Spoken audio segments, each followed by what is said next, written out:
I've been wanting to talk about the cult of the Daily Wire for some time, and, well, it just so happens that something occurred in the news this week, which, of course, we have Ben Shapiro's recent review of Glass Onion, a movie that he railed against because the previous film, Knives Out, made fun of him. And isn't it curious enough how all the other talent over at the Daily Wire echoed his point? In Glass Onion, the sequel to Knives Out, the detective solves the murder, discovering that it was the most obvious culprit all along. And then he repeatedly acknowledges, the detective does in the film, that the murderer is stupid and obvious and lazy, which is just another way of acknowledging that the writer of the film is himself stupid, obvious, and lazy.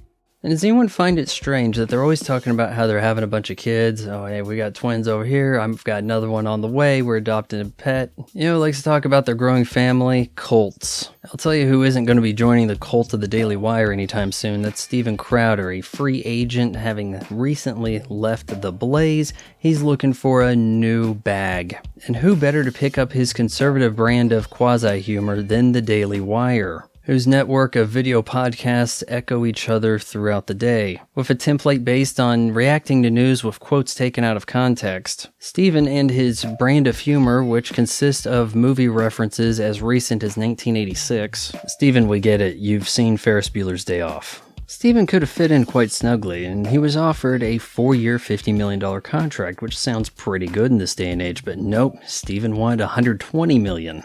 And because he couldn't quite get that, he had to act like a petulant man-boy, airing the negotiations out to the public in some effort to make himself look like the good guy. Oh, if I had a sick day, they're going to dock $100,000 pay, and they want to control my image and likeness. Yeah.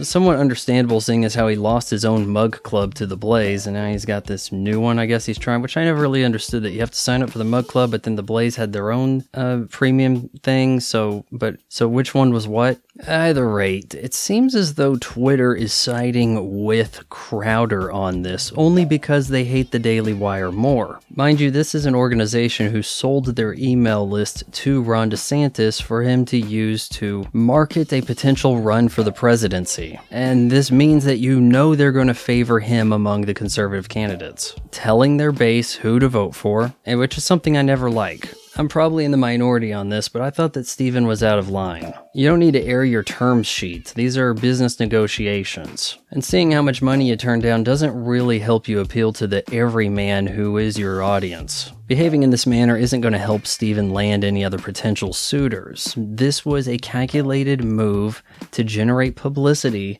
so that Steven can launch his own network. Hire on a bunch of talent who are going to say the exact same thing all those over at the Daily Wire say. Folks, have we not reached critical mass on the political commentary? It was easier to keep track of all this business when it was relegated to television, and they may have even actually had people butting heads, debating, with opposing views. But we know that these guys working their own show, where they have all the say, don't bring on anybody that's going to ruffle their feathers. Now, the Daily Wire did counter, pointing out how Steven isn't as independent as he claims to be, but in the business of telling audiences repeatedly what they want to hear, to the point that it is so predictable you don't even have to listen anymore. It's shocking how lucrative this niche can be. Most people continue to be charged by political rhetoric, and this can only end one of two ways. People become radicalized, militant, or hopefully jaded to the whole scheme, tired of being in this echo chamber of agreeable opinions. You just watched a video from my son. He's about 40 and lives in my basement, ladies. So subscribe her and notify the bell for ringing. Okay, I said what you wanted me to say.